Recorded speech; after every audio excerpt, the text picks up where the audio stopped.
My name is Quetztlcoatl. This is my second visit to you. The purpose of my visit is to explain the meaning of the manuscript at hand. I do not approve of human sacrifice or religious worship of other beings, yet the practice of the Mayans did manage to keep my message fairly intact. And what was that message? The imagination creates gods out of antimatter. Therefore, the existence of these gods depends on you.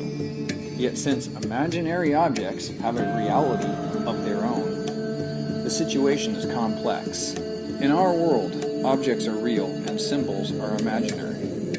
This state of affairs is reversed in the antimatter world of the gods, so that the symbol is real, and what we term real objects are imaginary. Consequently, since the gods depend on us for their existence, this reality in our own world becomes a symbolic reality in theirs. More precisely, as far as the gods are concerned, we are their food. Now these beings are both good and evil as we are. If we claim it is wrong for them to feed on us, we become hypocrites. Firstly, because we continuously wish them into existence. Secondly, because we in turn devour the plant and animal life about us and consider it right. As long as the gods stay in their habitation, man is not aware of this process. This is because the gods exist, when hungry, on a plane of reality where thousands of our years are but of a second to them. In this way, they are able to feed on the odors emitted by the burning of the flesh during gravitational collapse. If you yourself were a god, which in another sense you are, it would hardly seem wrong to exist because of the fact that in the matter around you, nuclear processes were continually occurring which gave you life. Yet these processes actually involve the vaporization of huge populations of people, plants, and animals, albeit in an almost infinitely short time. It was long before my previous trip to you that the gods of the antimatter world came to visit. This enmeshed them into your world so that they were cut off from their normal food supply. Anti-beings, however, had difficulty manipulating the real world, so they decided to create out of the animals the human race. The purpose of this new beings was to serve as food providers for the gods through daily sacrifice. Now these first people, the first people made as direct servants, did not possess the power of reproduction. The ability to reproduce among the animals also sets in motion natural processes that cause death, and the gods wanted their semi-robots to last forever. One of the gods, however, wanted man to become aware of himself, knowing good and evil. This god knew that in their self-awareness process, the brain becomes enriched with nucleons of the same expansive state, and thus the race produced would provide exceedingly tasty food when consumed.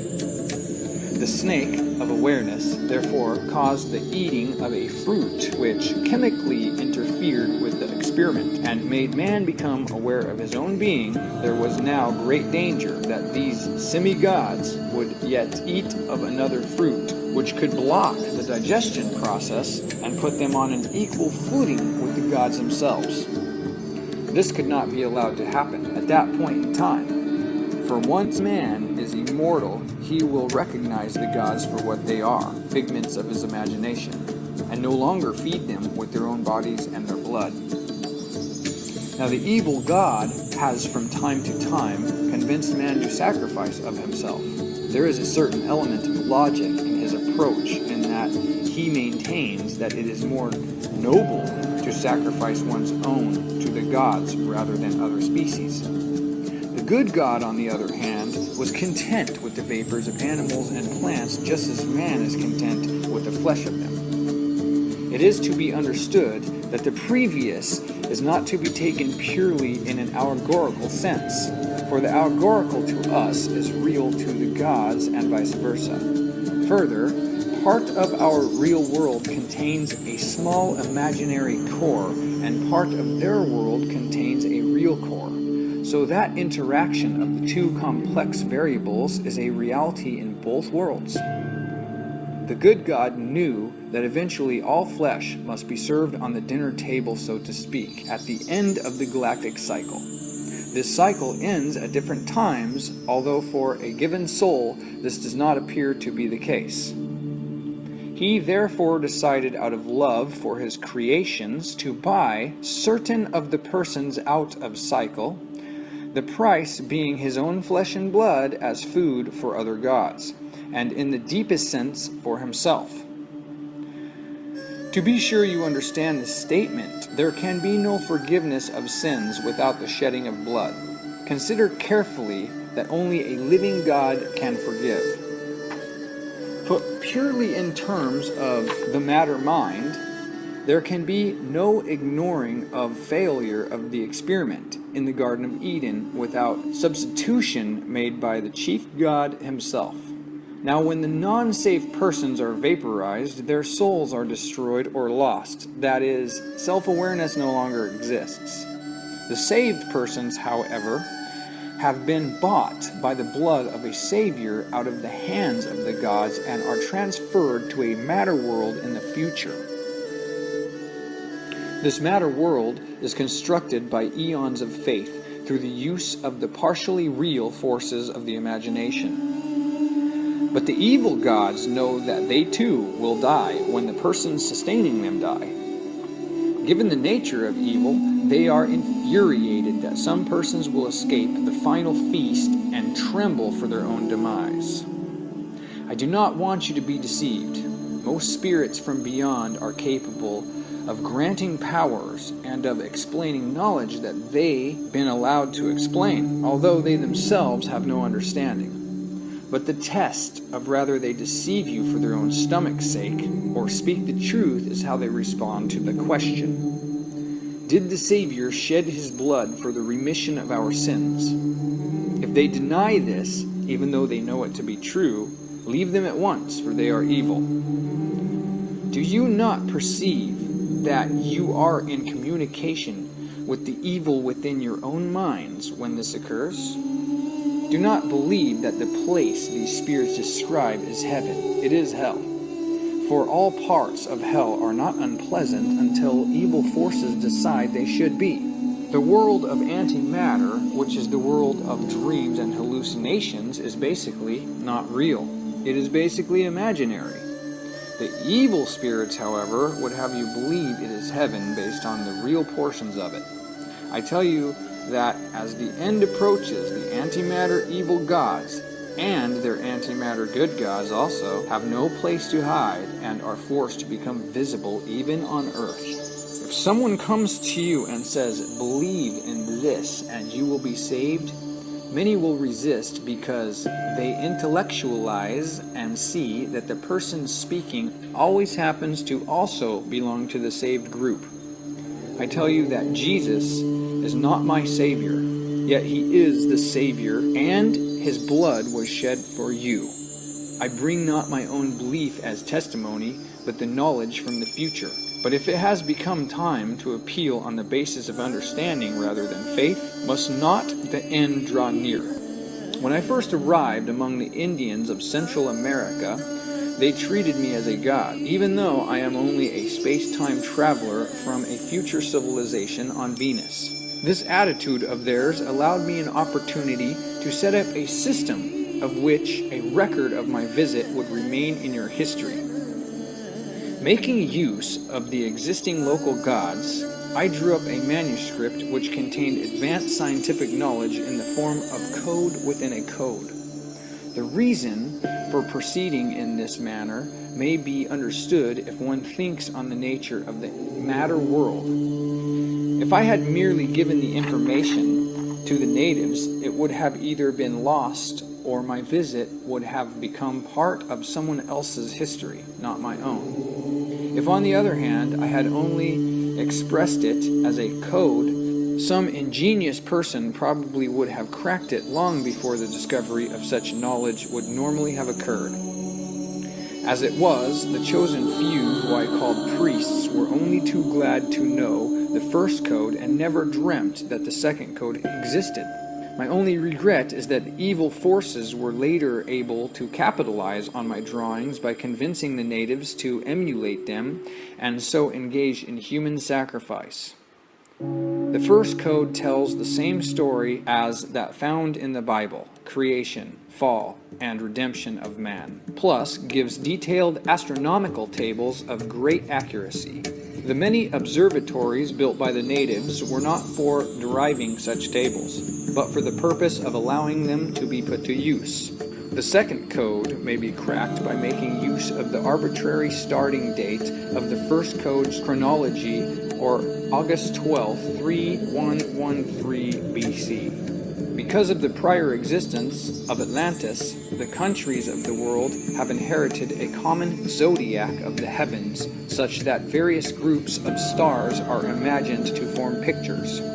If one examines the heavens as of the exact date stated against a backdrop of the glyphs arranged in a certain manner, the universal non-verbal meaning of the glyphs will be disclosed.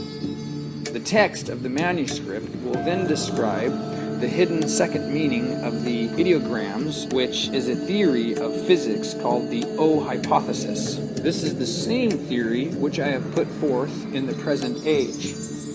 I would have preferred not to have had to come back the second time, but such was necessitated when it was realized that despite the rapid advancements in physics, no one with the proper antimatter-matter brain balance was going to arise who could crack the second code at the appropriate time. Some may say, are you not now interfering in your own self-history? No. The Earth civilization will be completely destroyed by the transition within the sulfur atom long before the Venus civilization reaches the point which I came. And the records of such will not be understood until the time from which I came. For despite all our attempts to interfere, the universal law of physics are obeyed one way or another. If not in the real world, then in the imaginary. You will find in the second code a description of the space-time machine that I arrived in during the first visit. It is discussed as a throne. These types of machines were later used by evil forces, even man, and created such havoc that the council forbid the use of one for my second visit. Consequently, I had to employ a means that was rather drastic, but of which I am not at present free to discuss. Cracking of the second code will leave no doubt as to its validity, for the O hypothesis will be shown to be explained in detail. Further, knowledge which the Mayans simply could not have possessed will be displayed therein. Refer to plate 84 lower right. This is the space-time machine which Quetzalcoatl is shown adjusting with some special tools. The manner in which this machine operates is as follows. A special liquid is prepared which contains all nucleons of a given size corresponding to that galaxy to which one wishes to travel. This liquid is then poured into the container at the top. Before sitting in the device, the motor is wound by the ratchet as shown in Quetzalcoatl's left hand, and any old liquid left over from the previous trip is removed from hanging reeds by the syringe as shown in his right hand. Quetzalcoatl then sits in the machine and turns on the motor by using the controls at the base. The motor then causes the feeder, shown with 3 wavy lines, to force the liquid down through the hanging reeds. This produces a shower of nucleons around the occupant in simulation of a giant brain. That is, one is now able, with his imagination alone, to transfer not only the mind, but the entire body through time and space to the galaxy selected. Care must be taken to ensure that the imagination is focused on the correct galaxy, and this is symbolized by indicating in which other drawings the space-time traveler holding in his lap the correct galaxy enlarged. Through the middle of the picture is drawn a giant horizontal snake 4 spaces wide. The small circular glyphs which cover the giant snake represent identically days, nucleons, and the universe at various instances or galaxies. 4 smaller snakes are wound around the single large snake. 2 of the smaller snakes are traveling forward in time to the right. Note carefully the normal motion through space-time of the snake would be one day after another. Space-time travel by the machine, however, requires an abrupt shift in the snake's position. This accomplished symbolically by placing the pig astride the snake and causing it to jump ahead by using a torch, which is identically the implement used in Plate 84 to wind up the motor. The previous hinges on clearly defining the nature of the snake involved. The snake represents man's sense of self-awareness. I will now explain the process whereby man becomes aware, i.e., is able to experience the sense of time. Examine Plate 37, upper middle, upper left of dog's head. This is the disembodied brain with a self-awareness operation taking place. On top, at an angle, is a comb with some of its teeth missing. This represents the discriminating filtering mechanism which is being applied to the nucleons, or universes at an instant, just below. These nucleons are shown as identical except for one oblong one. With the aid of the filtering mechanism, the oblong one is selected. As will be seen, the center portion is a stylized snake head. To the right is the selection arm, and to the left is an intake valve to bring in nucleons from the environment. Just below the snake of awareness are 2 accumulated identical nucleons, and then the brain with its 2 halves. This self-awareness mechanism belongs to all men, and so it is found attached to the head of many of the figures. For example, refer to Plate 37, lower left. Note the intake valve, the arm, the comb with some teeth missing, and more clearly now an eye, which looks downward toward the man. This downward-looking eye symbolizes that it is indeed the self-awareness mechanism of the brain which makes man aware of his own self.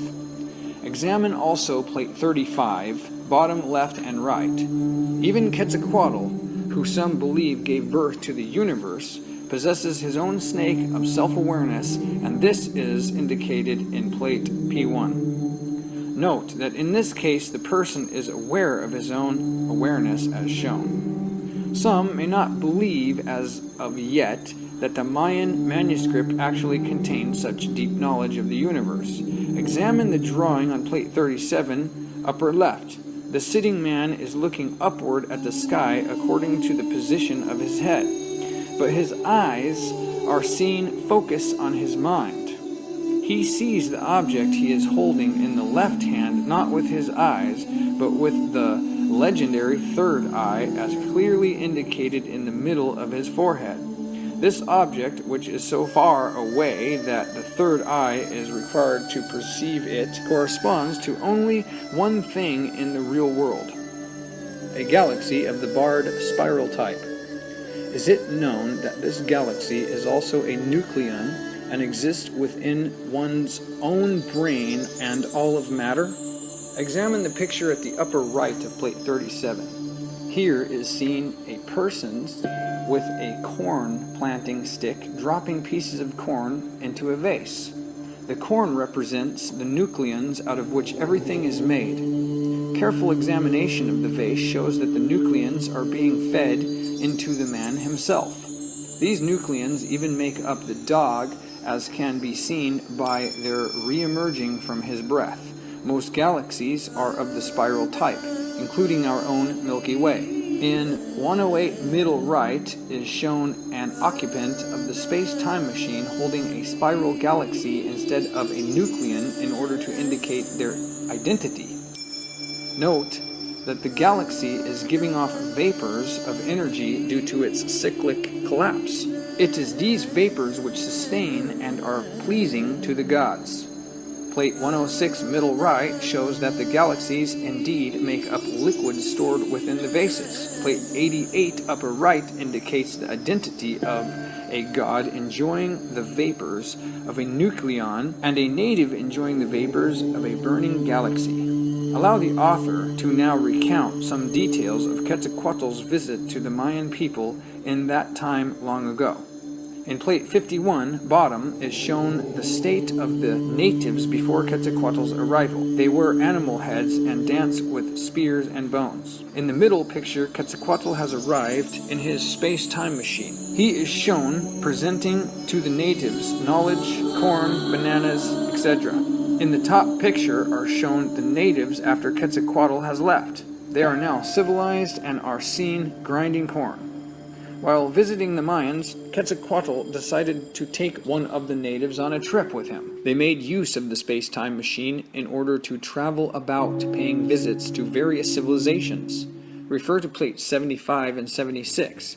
In the center, the two sit under a stylized form of the machine. The journey begins at the bottom of the plates. Two persons each sit in their own machines. Note that two nucleons above one of the machines are shown with pot handles so as to clearly indicate the use of a liquid. In the center, between the machines, the upward arrow indicates the breakthrough of the galactic barrier around the galaxy as the trip through space-time begins. The path taken indicated by the dots in the clockwise direction. The scene at the left shows two travelers examining the fantastically evolved brain of a tied-up animal. At the top, the travelers are examining two peculiar galaxies. At the right is a scene which is not pleasant. The death god has become Quetzalcoatl's companion, and a sacrificial knife is removing the heart of an Indian. The space-time machine were also used to transport objects as well as people. Examine plate 106 upper right hand. Here, someone is loading up the machine with a pot. A giant pet bee carrying 3 vases, some sort of transporting device, as will be seen, and a bunch of bananas which are still in hand. Note that the bananas do not have a dark border around them as shown in other drawings. This is to signify that the object itself is being represented and not the galaxy, or nucleon, from which it comes. You ask me, what of God? Examine plate F64 upper right, as shown by the footprints. God sometimes walks down his own self into various civilizations. The L-shaped figures, which represent civilizations, also appeared in plates 75, 76, and 51. On his head is a swan with which he creates man. First places the swan on a pot, upper center. The swan lays 3 identical eggs. The eggs turn into the mind and the pot into the face of a man. At the upper left is seen a comparison of gods and man's space-time travel. God relaxes and wills his mind to the galaxy he is viewing. The man, however, must use the space-time machine. In the middle of the plate, the power of God is emphasized. On the left, he places himself outside of space-time as indicated by the wavy lines enclosed by the universal snake of awareness. On the right, God has decided to become the universal snake of awareness himself and travel through space-time as again indicated by the wavy lines. At the bottom left of the plate, God has decided to try out the space-time machine. In the bottom middle, he gazes at the nucleon galaxy, at the same time as a seated human by his knee concentrates with his mind. At the bottom right, God enmeshes his whole body in space-time, as again indicated by the wavy lines. All material objects may be imagined to be swimming in a sea of space-time, so it would be appropriate to portray fish and boats as associated with the said wavy lines. Examine part of plate F65. Wavy lines to signify space-time are also employed in plate 3 and plate 5. Of course, there are other ways that people think of God or creation. Examine plate 31. The people of India believe that everything evolved out of the vomit of a jackal. And to illustrate this, space-time is shown flowing from the mouths of 4 jackals.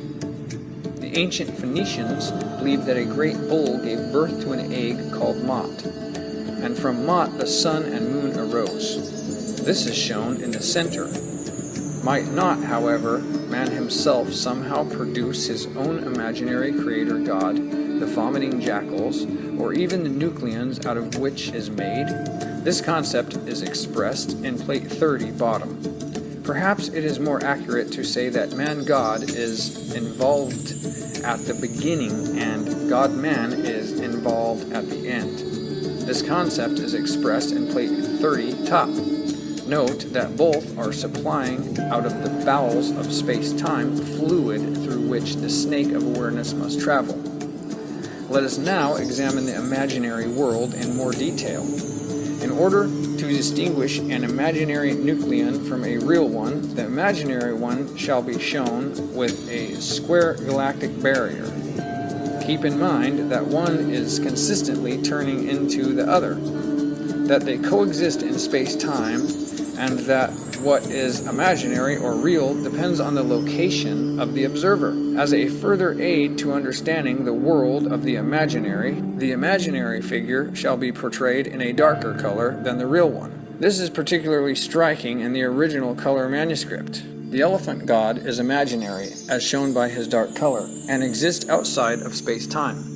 Note that the pile of nucleons by his feet have round galactic barriers. Food? Now examine plate 3, bottom. By enmeshing himself in space-time, the elephant god has become real, as witnessed his light color. Unfortunately for him, the food on the table has become imaginary, as witnessed the square galactic barriers on the same nucleons. But what of the detail of the imaginary world? Refer to plate 37 bottom.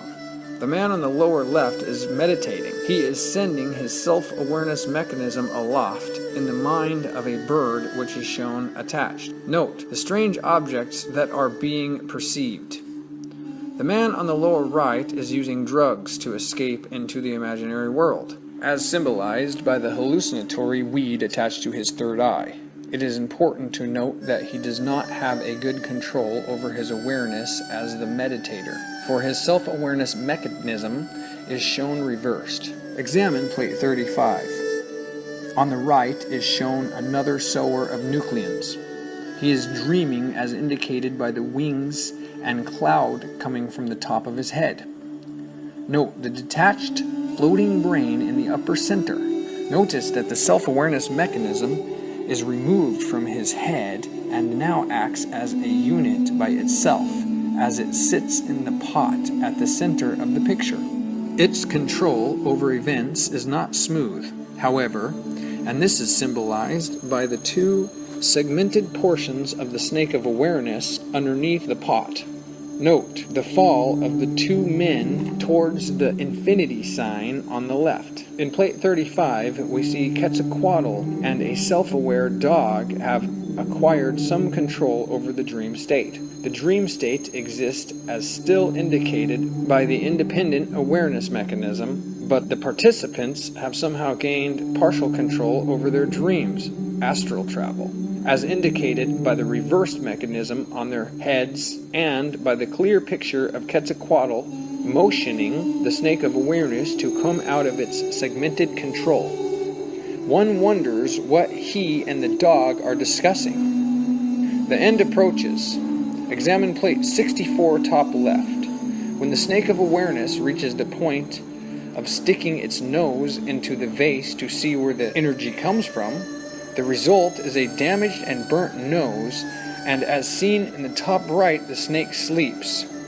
All the while that snake was traveling from the beginning of creation towards the end of the brain, was developing its ability to perceive. The turtle is used to illustrate the evolving brain. Example, the interior of the turtle is seen to be space-time formed into neat little cells. But the cells are identical and form no picture. Recall that the gods are waiting for the developed brain to be burned at the end of the gravitational collapse, or at the end of a cycle, so that they may smell the burning flesh and enjoy the filtered nucleons of one's size. it's seen the tail of the snake as indicated by the man's head and the apple, the death god happily takes over at this point and begins passing the snake clockwise. This snake of awareness is then passed on by an ignorant native, and then next by an enlightened native as indicated by his glowing head. This appears someone who may represent a god or a civilized man. Note the third eye and again the Babylonian type hat. The turtle now carries a fully developed brain inside, and it is being fed into a giant sacrificial urn to be burned. But the cycle continues as the rain god pulls the snake along. It is seen that the head of the snake is at the tail, and so the process repeats. Man again imagines the gods into existence and feeds them at the end of the age. Conclusion. The author has presented a translation of some of the Mayan manuscripts' ideogrammic portions, which has high internal consistency and agrees well with the principles of the O hypothesis. The translation offered can only be valid, however, if a code within a code exists. More specifically, it is held that the religious life of the Mayans was built around the common meaning or the first code. Purposely hidden within the common meaning was a detailed exposition of the nature of the universe, basically in agreement with the views of the author. While the author considers it quite striking that the translation occurred after the O hypothesis had been developed, it would not be the first case of seeing what one wanted to see. For example, the standard meaning of the self-awareness mechanism in the upper center of plate 35 is corn growing out of 3 seeds. If one then takes into account that the Mayans considered corn itself a god, the eye within corn becomes less startling. On the other hand, this is just what the traditionalist wants to see. Advanced beings in space-time machines are considered impossible, and therefore any interpretation in that vein will not be entertained completely regardless of the strength of the evidence. But to dismiss the traditionalist view would be illogical